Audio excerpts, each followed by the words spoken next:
ضرورتیں بھی رکھی ہیں اور ان ضرورتوں کو پورا کرنے کے سورسز بھی پیدا کیے.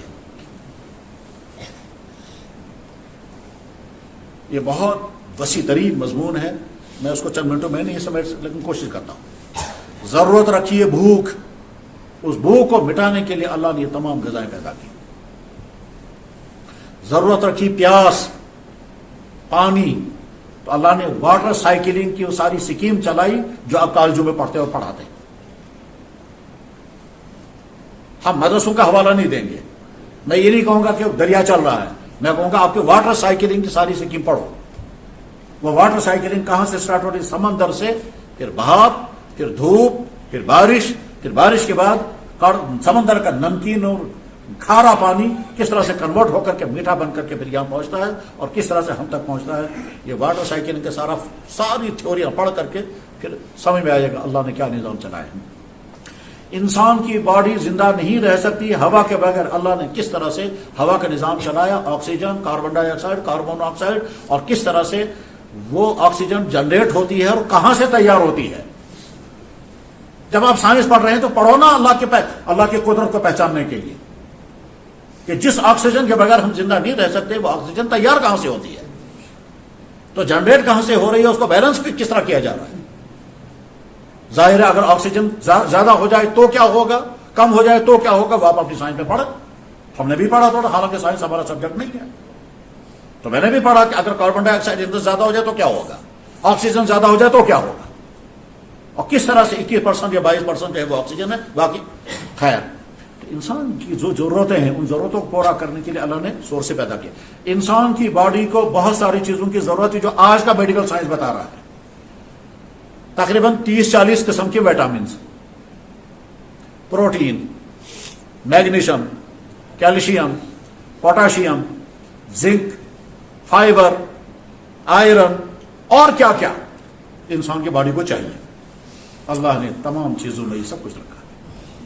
کسی میں آئرن ہے، کسی میں پروٹین ہے، کسی میں وٹامن اے ہے، کسی میں بی ہے، کسی میں سی ہے، کسی میں کیا ہے. یہاں تک کہ دھوپ میں کہتا ہے وٹامن ڈی ہے، ہڈیاں مضبوط ہو جائیں گی. سنگتروں میں وٹامن سی ہے، فلاں چیز ہو جائے گی. دودھ میں یہ ہے، کیلشیم ہے، فلاں چیز ہو جائے گی. تو گویا ہماری باڈی کو جن چیزوں کی ضرورت ہے، ہماری آنکھوں کو، ہماری ہڈیوں کو، ہماری اسٹامک کو، ہماری لیور کو، وہ اللہ نے رکھی. ابھی کچھ دنوں پہلے میں آدمی پڑھتا رہتا ہے، معلومات کا اضافہ ہوتا رہتا ہے. کہنے کہ صاحب وہ تمام پھل جو ریڈ کلر کے ہیں وہ پھل کھائیے، آپ کے پراسٹیٹ کو فائدہ ہوگا. آج پتا چلا پراسٹیٹ کوئی چیز ہے جس کا کوئی فنکشن ہے، اس کو کوئی انفیکشن ہوتا ہے، اس انفیکشن کو دور کرنے کے لیے وہ والے پھل کھائیے جن کا ریڈ کلر ہے، اس میں ٹماٹر ہے، اس میں گاجریں ہیں، اس میں اسٹرابری ہے، کیا کیا ہے. بس ٹھیک اسی طرح سے اللہ نے انسان کے اندر ایک ضرورت رکھی ہے، جنسی چاہت. یہ جنسی چاہت کیا ہے؟ میل فیمیل کی طرف مائل ہوگا، فیمیل میل کی طرف مائل ہوگا. یہ اللہ نے کیوں رکھا؟ جیسے بھوک بیکار نہیں ہے، جیسے نیند بیکار نہیں ہے، جیسے پیاس بیکار نہیں ہے، ایسی یہ بھی بیکار نہیں. جیسے بھوک کوئی جرم نہیں، اسے پیاس کوئی جرم نہیں، نیند آنا کوئی جرم نہیں، نیچرل ضرورتیں ہیں. اسی طرح سے سیکچول ضرورت یہ کوئی جرم نہیں، یہ نیچرل ضرورت ہے. جیسے ان ضرورتوں کو پورا کرنے کے لیے اللہ نے پورا سسٹم بنایا، اس ضرورت کو پورا کرنے کے لیے اللہ نے سسٹم بنایا. نکاح، اسی وجہ سے اسلام میں نکاح حکم ہے، نکاح عبادت ہے، نکاح نعمت ہے، نکاح کا حکم ہے، نکاح احسانی احسان ہے. اس نکاح سے پہلے بس یہ ہے سمجھنا، یہ تو سب تمہید تھی، اصل میں یہ سب سمجھانا نہیں تھا، اب سمجھنا ہے. اس نکاح سے پہلے یہ جنسی جذبات کنٹرول میں رہنے چاہیے. یہ جنسی جذبات ان کنٹرول کیسے ہو جاتے ہیں؟ تو جواب ہے جب ہم وہ چیزیں دیکھیں گے جو جنسی جذبات کو بھڑکا دیتے ہیں. وہ کیا چیزیں ہیں؟ جانوروں کا سیکچول کورس اگر دیکھیں گے تو یہاں سے جنسی جذبات بڑھ جائیں گے. لڑکا اور لڑکی آپس میں کندھے پر ہاتھ رکھ کر جا رہے ہیں، ہمارے جنسی جذبات بڑھ جائیں گے. عورت نے ٹائٹ لباس پہنا ہے، فیشنی کپڑے پہنے ہیں، اٹریکٹیو لباس پہنا ہے، جنسی جذبات بڑھ جائیں گے. اسی لیے اسلام نے گانے کو حرام کیا کیونکہ وہ جنسی جذبات کو بھڑکا دے گا. اسی لیے بے پردگی کو حرام کیا کیونکہ جنسی جذبات کو بھڑکا دے گا. وہ تمام چیزیں جو اسلام نے فحش کے قبیل سے حرام کی ہیں وہ اسی لیے کہ تمہارے جنسی جذبات ان کنٹرول نہیں ہونے چاہیے. اور جب تمہارے جنسی جذبات ان کنٹرول ہو جائیں گے تم زناکاری میں پھنسو گے، غلط تعلقات میں پھنسو گے، اور وقت آنے سے پہلے گناہوں میں پھنس جاؤ. اور وہی ہوتا ہے. دنیا والوں کو سمجھ میں نہیں آتا، نہ آ سکے گا کیا کہ اسلام نے سارا بیان کیوں کیا ہے. اب مجھے جو بتانا ہے وہ کہنے والے کے لیے بھی میسج ہے اور سننے والوں کے لیے میسج ہے کہ مثلا آپ نے موبائل کھولا، اس میں بہت زیادہ گندا مواد کتنا ہوگا وہ آپ کو معلوم ہوگا، مجھے تو نہیں معلوم ہے سر، کیونکہ میں نہ فیس بک چلاتا ہوں، نہ یوٹیوب چینل چلاتا ہوں، نہ کچھ. میں تو 700 روپے کا موبائل چلاتا ہوں، ساری دنیا میں کام کرتا ہے، باقی تمام چیزیں نہیں. اس لیے میں تو نہیں جانتا کہ صاحب آپ کے اس کے پیچھے کیا کیا، لیکن اس میں یہ سب کچھ اگر آئے گا تو اس وقت آپ اپنی آنکھوں کو کنٹرول کرنے کے لیے فوراً دبا دیں، فوراً ہٹا دیں. اور شاید یہ بھی ہے کہ جب ایک سلسلہ شروع ہو جائے گا وہ رکے گا ہی نہیں پھر کبھی. جانوروں کے کوئی ایکشن شروع ہوگا وہ چلتے رہیں گے، مردوں اور عورتوں کا ہوگا وہ چلتے رہیں گے، ڈانس کا ہوگا وہ چلتے رہیں گے، اور کیا کیا ہوتا ہوگا. اور اسی بیچ میں کسی نے مجھے بتایا کوئی بلی فلمیں بھی ہوتی ہیں، واللہ عالم کیا ہوتی ہیں مجھے نہیں معلوم. تو یہ ساری چیزیں اگر آپ دیکھیں گے سنیں گے تو جن سے جب بھڑک جائیں گے. اور اس کے معنی یہ ہیں کہ ہم اپنی آنکھوں کا غلط استعمال کر رہے ہیں، اپنے کانوں کا غلط استعمال کر رہے ہیں، اپنی انگلی کا غلط استعمال کر رہے ہیں. ہم خوشی محسوس کر رہے ہیں گناہ کی چیزیں دیکھ کر کے، اور شاید ہر جگہ کی سوسائٹی کے بے شمار لوگ اس میں مبتلا ہوں گے. میرا مشاہدہ نہیں ہے، نہ مشاہدہ ہو سکتا ہے کون کیا دیکھ رہا ہے. لہذا اپنی اس جنسی چاہت کو کنٹرول میں رکھنے کے لیے ضرورت ہے، بلکہ لازم ہے، بلکہ بہت ہی زیادہ لازم ہے. میں بہت کچھ نہیں دیکھوں گا، میں بہت کچھ نہیں سنوں گا، میں بہت کچھ نہیں سوچوں گا، سوچوں گا بھی نہیں، سوچوں گا نہیں. کوئی سیکچوئل سین آپ نے دیکھا بیٹھ کر سوچنے لگے تو سوچنے کے معنی کیا ہے؟ آپ کے اندر کی جنسی جذبات میں آپ آگ پر تیل پھینک رہے ہیں. آگ تو ہے اندر، اس پر تیل ڈال رہے ہیں. اچھا سب دیوا آگ اندر ہے، لکڑیاں ہیں، اب اس میں صرف ماچس کی تیلیں لگانی ہے. آنکھ کے ذریعے سے، کان کے ذریعے سے، منظر کے ذریعے سے، سوچنے کے ذریعے سے انسان کے جنسی جذبات کو حرکت ہوتی ہے اور وہ بڑھک جاتے ہیں. اسی وجہ سے بعض دفعہ بڑے شرمناک واقعہ سامنے آتے ہیں کہ لگے جناب 6 سال کا بچہ، 6 سال کی بچی، انہوں نے یہ کیا. 8 سال کا لڑکا، 5 سال کی بچی، انہوں نے یہ کیا. وہ اس لیے کیا کیونکہ وہ سارا وہی دیکھتے رہتے ہیں، وہ سنتے بھی وہی ہیں، دیکھتے بھی وہی ہیں، یہاں تک کہ کارٹون میں بھی وہی ہے. تو کارٹون میں بھی ہوگا میل فیمیل، چاہے وہ جانور ہوں گے، چاہے بندر ہوں گے، چاہے کوئی ہوں گے، اور وہ میل فیمیل. تو اس کے ذہن میں بھی آئے گا میل فیمیل. خلاصہ کیا ہے؟ کنکلوڈ کرتے ہوئے میں عرض کرتا ہوں کہ بہت کچھ دیکھنے سے اپنی آنکھوں کو بچائیں، بہت کچھ سننے سے اپنے کانوں کو بچائیں، بہت کچھ سوچنے سے اپنے دماغ کو بچائیں، اور بہت کچھ بچنے سے، بہت جگہ جانے سے بچیں. تو اس کا نتیجہ یہ نکلے گا.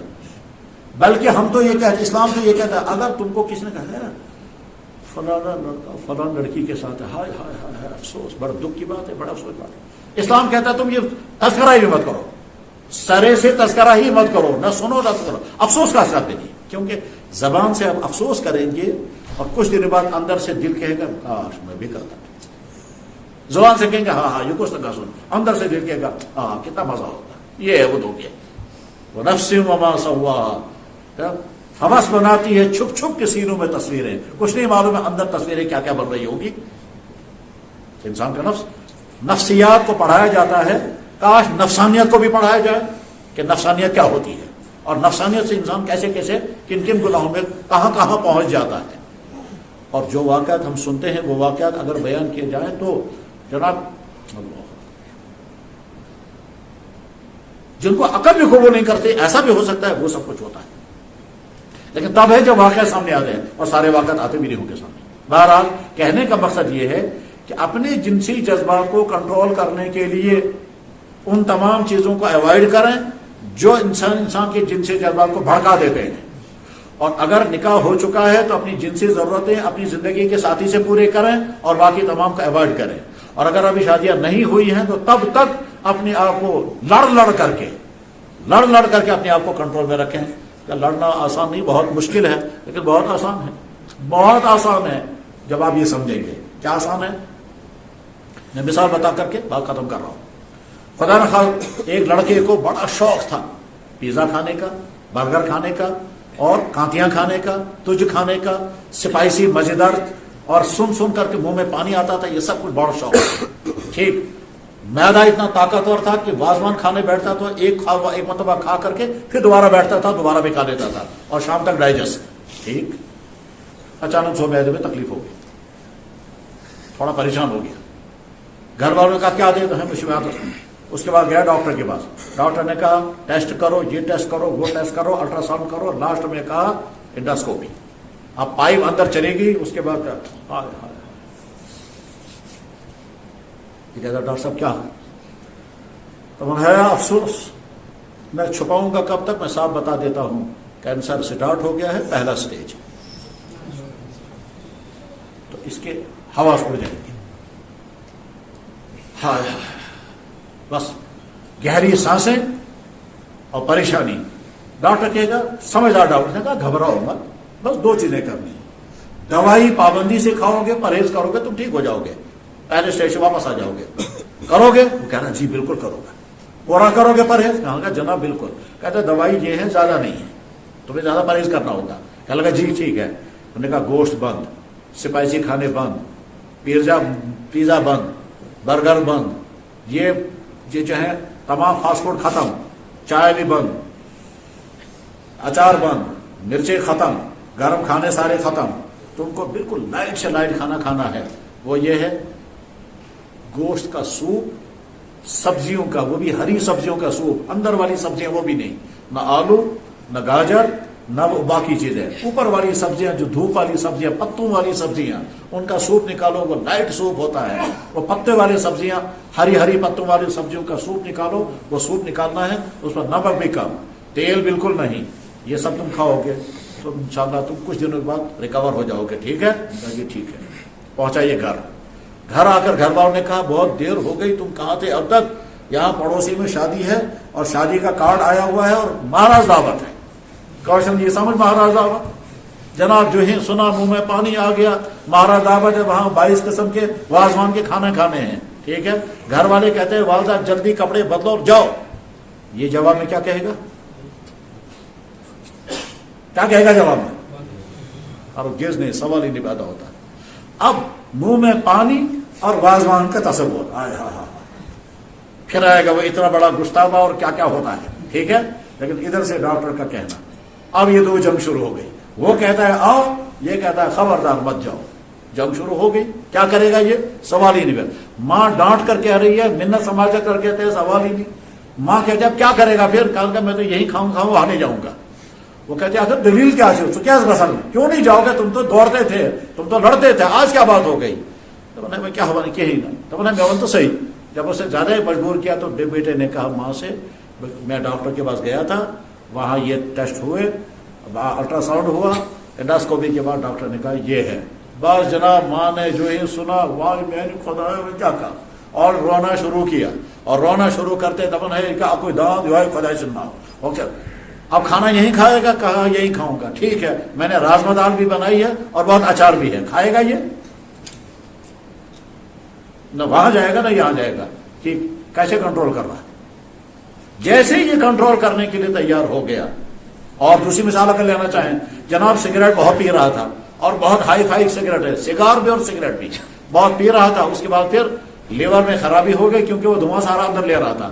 اس کے بعد پھر ڈاکٹر نے کہا کیا صاحب تمہارا لیور ڈیمیج ہو گیا ہے, بہت زیادہ خطرے میں ہے, لہذا تم سگریٹ بند کر دو, ایک دام ایک کش بھی نہیں لو گے تب تم ٹھیک ہو جاؤ گے. جو ہی باہر نکلا دوست نے کہا جلدی آ جاؤ, خاص قسم کے سگریٹ میڈ ان فلانا امریکہ لایا ہوں میں, میڈ ان میکسیکو سگریٹ, پیے گا جا کر.